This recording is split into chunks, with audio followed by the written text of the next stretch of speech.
Hello guys, कैसे हैं आप लोग। आइए, जैन धर्म चल रहा था, लुसेंट का टॉपिक था और इससे आगे हम लोग बढ़ रहे हैं जैन धर्म से। अगला वीडियो जो जैन धर्म का होगा, आइए स्टार्ट करते हैं। पॉइंट से क्या है, महावीर ने, यहां देखिएगा, महावीर ने अपने शिष्यों को 11 गंधर्वों में विभाजित किया था। महावीर ने अपने शिष्यों को कितने गंधर्व में बांटा था? 11 गंधर्वों में। ये याद रखना ऑब्जेक्टिव में, है ना। महावीर ने अपने शिष्यों को 11 गंधर्वों में विभाजित किया था। ठीक है, तो कितने गंधर्व थे? 11 गंधर्वों में विभाजित किया था महावीर ने। ठीक है, ये क्वेश्चन ऑब्जेक्टिव है, आप इसको ध्यान रखिएगा, कहीं भी आ सकता है, ध्यान रखिएगा। अगला देखते हैं, आर्य सुधर्मा। क्या नाम है? आर्य सुधर्मा। ये एक नाम है, आर्य सुधर्मा। अकेला ऐसा गंधर्व था जो महावीर की मृत्यु के बाद भी जीवित रहा और जैन धर्म का प्रथम थेरा या मुख्य उपदेशक हुआ। कह रहा है इनके 11 गंधर्वों में जिनको महावीर ने बांटा था अपने शिष्यों को, उनमें से एक का नाम है आर्य सुधर्मा, है ना। क्या नाम है? आर्य सुधर्मा। हम इसको घेर देते हैं, आर्य सुधर्मा जिसका नाम है। ये जो गंधर्व है ये महावीर से भी इनकी जो है, महावीर की मृत्यु के बाद भी ये जिंदा रहे और जैन धर्म का जो है प्रथम थेरा, थेरा माना उपदेशक हुआ जैन धर्म की भाषा में, प्रथम थेरा या मुख्य उपदेशक हुए। तो उन 11 गंधर्वों में से एक जिनका नाम क्या था? तो आर्य सुधर्मा। ये सब ऑब्जेक्टिव ध्यान में रखना है। ठीक है, आगे बढ़ते हैं। लगभग 300 ईसा पूर्व, देखिए मित्र क्या कर रहा है, लगभग 300 ईसा पूर्व में मगध में 12 वर्षों का भीषण अकाल पड़ा, है ना। 300 ईसा पूर्व में मगध में क्या हुआ? मगध में 12 वर्षों का भीषण अकाल पड़ा, जिसके कारण भद्रबाहु अपने शिष्यों सहित कर्नाटक चले गए। कहां चले गए? कर्नाटक चले गए। किंतु कुछ अनुयायी स्थूलभद्र के साथ मगध में ही रुक गए। कुछ अनुयायी जो है स्थूलभद्र के साथ कहां रुक गया? मगध में ही रुक गए। भद्रबाहु के वापस लौटने पर मगध के साधुओं से उनका गहरा मतभेद हो गया, जिसके परिणाम स्वरूप जैन मत श्वेतांबर एवं दिगंबर नामक 2 संप्रदाय में बट गया। देखिए मित्र, हुआ क्या, जैन धर्म जो मगध में तो स्टार्टिंग था ही, तो मगध में जो है भगवान महावीर के जो 2 शिष्य हुए, स्थूलभद्र और एक भद्रबाहु। 300 ईसा पूर्व में मगध में पड़ गया अकाल, और अकाल पड़ने के बाद जो भद्रबाहु नाम का जो था शिष्य, वो भद्रबाहु जो है अपने शिष्यों सहित जो है कहां चले गए?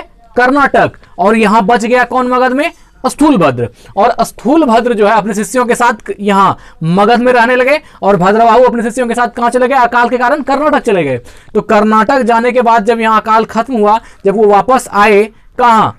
मगध वापस आए, तो उन्होंने क्या, तो उनसे जो है स्थूलभद्र जो यहाँ पर थे वर्तमान में मगध में, उनसे क्या हुआ? उनकी गहरा मतभेद हो गया, जिसके कारण जो है उसी समय से जैन धर्म 2 पार्ट में डिवाइड हो गया। एक का नेतृत्व करता हो गया स्थूलभद्र जो मगध में था, और एक का हो गया भद्रबाहु जो कर्नाटक से लौट चुके थे। अब यहाँ दो दावेदार हो गया, भद्रबाहु भी और स्थूलभद्र भी। तो भद्रबाहु के जो शिष्य हुए मित्र, तो आगे देखिएगा आप श्वेतांबर और दिगंबर में, तो भद्रबाहु के जो शिष्य हुए वो हुए दिगंबर, और जो श्वेतांबर हुए ये स्थूलभद्र के शिष्य हुए। देखिए आगे पढ़ते हैं। स्थूलभद्र के शिष्य श्वेतांबर श्वेत वस्त्र को धारण करने वाला, एवं भद्रबाहु के जो शिष्य हुए वे दिगंबर हुए नग्न रहने वाला। दिगंबर नग्न रहते थे और श्वेतांबर जो थे ये श्वेत वस्त्र पहनते थे। ये मगध वाले हैं, और ये जो मगध से कर्नाटक जाकर के फिर वापस आए वो हैं दिगंबर। तो श्वेतांबर वह है जो स्थूलभद्र के शिष्य हैं, और स्थूलभद्र वाला श्वेत वस्त्र पहनता है, और जो भद्रबाहु के शिष्य हैं दिगंबर। तो ये आपको याद रखना है, भद्रबाहु में 2 है ना मित्र, तो दिगंबर में भी 2 है।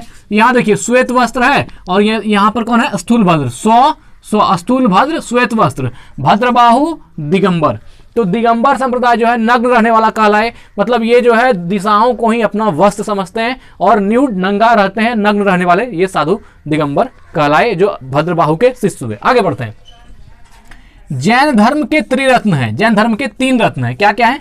सम्यक दर्शन, सम्यक ज्ञान और सम्यक आचरण। सम्यक दर्शन, सम्यक ज्ञान और सम्यक आचरण। दर्शन मतलब जो फिलॉसफी है, जो दर्शन है, यहाँ पर ये इस दर्शन से मतलब स्थूल दर्शन है, देखना भी है जो आप देख रहे हैं। सम्यक दर्शन, सम्यक ज्ञान और सम्यक आचरण, ये क्या हुआ?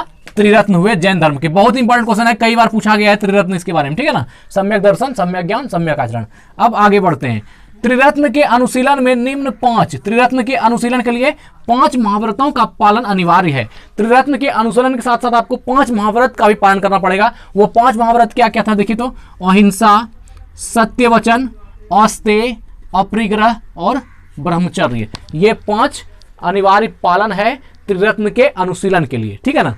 तो देखिए अहिंसा तो आप जानते हैं, किसी भी जीव जंतु का हिंसा ना करना, मनसा वाचा कर्मणा, किसी को भी तकलीफ न देना, क्या है, अहिंसा है। और जैन धर्म में आप देखेंगे कि जैन साधु वगैरह जो होते हैं वो आप देखिएगा मोर का टूटा हुआ पंख लेकर के पहले झाड़ू मारते हैं फिर बैठते हैं, ताकि उनके बैठने से कोई जीव जंतु को कोई हार्म ना हो। ये अहिंसा है। जैन धर्म की सबसे रीढ़ जो इसको कहा जाता है ये अहिंसा, ये बहुत पसंद है और ये लोगों अच्छी बात भी है। अहिंसा मतलब किसी को, कोई जीव जंतु को कोई तकलीफ नहीं देना, ये अहिंसा है। वो देखेंगे आप मुंह पर एक मास्क टाइप का, कोरोना के कारण नहीं, उसके पहले भी वो मुंह पर एक मास्क लगा के रखते हैं ताकि बोलने से जो है, हमारे बोलने से जीव जंतु में जो वातावरण में जो जीव जंतु है उनको कोई नुकसान ना हो, इसलिए वो मुंह पर मास्क टाइप का पट्टी पहन के रहते हैं।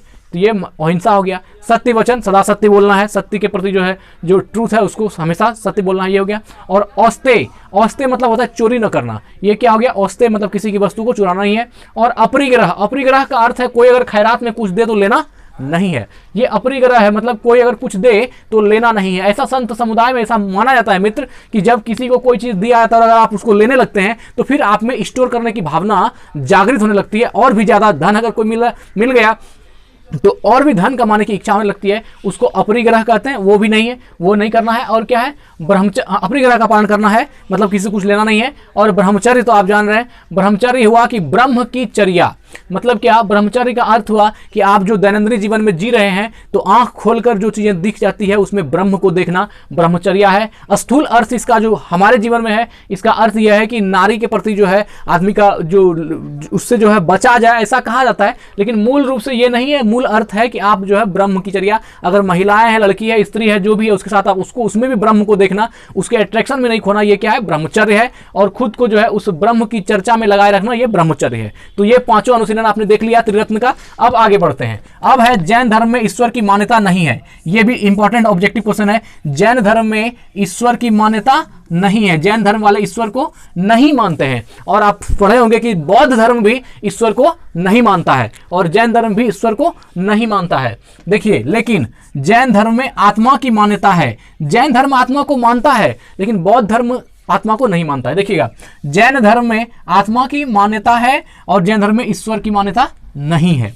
देखिए, ये कुल मिलाकर के नहीं है और हाँ है में नहीं फंसना चाहिए। मूल रूप से बात जो तथ्य की है कि जिस चीज को हिंदू धर्म में आत्मा कह रहा है, जिस आत्मा को, परम आत्मा को हम लोग ईश्वर कहते हैं, ऐसी आत्मा जो परमता ज्ञान हासिल कर लेती है, एनलाइटमेंट हो जाती है, उसको हम परम तत्व और उसको भगवान कहते हैं। लेकिन महावीर जो है ईश्वर नहीं मानता, यही आत्मा की मान्यता है। तो फिर मिला जुला करके बात वहीं आ जाती है कि आप मानिए या ना मानिए, मूल रूप से एक तत्व को सब धर्म मानता है, इसलिए ये बात एक ही है। चलिए ठीक है, आगे बढ़ते हैं।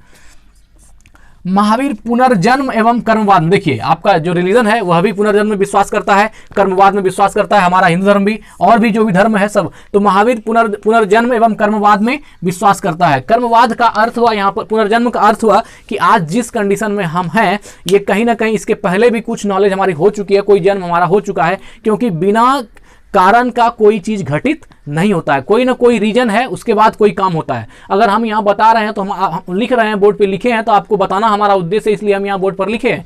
इसी तरह जो है बिना उद्देश्य का कोई चीज नहीं होता है। तो ये पुनर्जन्म इसलिए माना जाता है क्योंकि हर आदमी की जो जन्म के बाद जो रुचि होती है किसी चीज में, जो उसका ज्ञान कुछ ज्यादा कुछ कम होता है, इन चीजों को मद्देनजर रखते हुए यह मानना पड़ता है कि आदमी का कोई ना कोई एक बर्थ हो गया है, एक जन्म हुआ, इसलिए वो कोई चीज में बहुत प्रवीण है और कोई चीज में नहीं है। कहीं ना कहीं उसकी रुचि एक चीज में दिखती है, वो ब्लैंक मेमोरी नहीं कर सकते, इसलिए क्या हमको वहां पर मजबूरी बस पुनर्जन्म मानना पड़ता है। और यहाँ कर्मवाद का अर्थ है कि कर्म का ही नतीजा है। आज अगर हम जिस कंडीशन में खड़े हैं, ये कहीं ना कहीं हमारे बीते हुए कर्मों का नतीजा है, और जो हम फ्यूचर में कहीं खड़े होंगे, इसका भी बात कहीं ना कहीं आज उसका बीज जो है आज में निहित है। आज जैसी क्रिया होगी वैसा ही हमारा भविष्य होगा। तो ये कर्मवाद, इसलिए कर्मवाद को भी महावीर ने माना कि जो जहां पर पहुंचता है उसके पीछे बिना कर्मवाद के नहीं पहुंच सकता है। तो पुनर्जन्म एवं कर्मवाद में विश्वास करते थे। आगे बढ़ते हैं।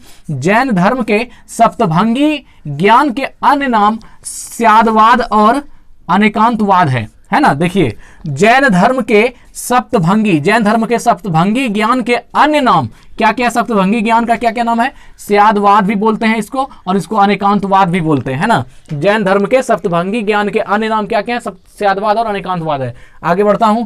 जैन धर्म ने अपने आध्यात्मिक विचारों को सांख्य दर्शन से ग्रहण किया। मोस्ट इंपॉर्टेंट क्वेश्चन है, जैन धर्म ने अपने विचारों को कहां से ग्रहण किया, सांख्य दर्शन से, है ना।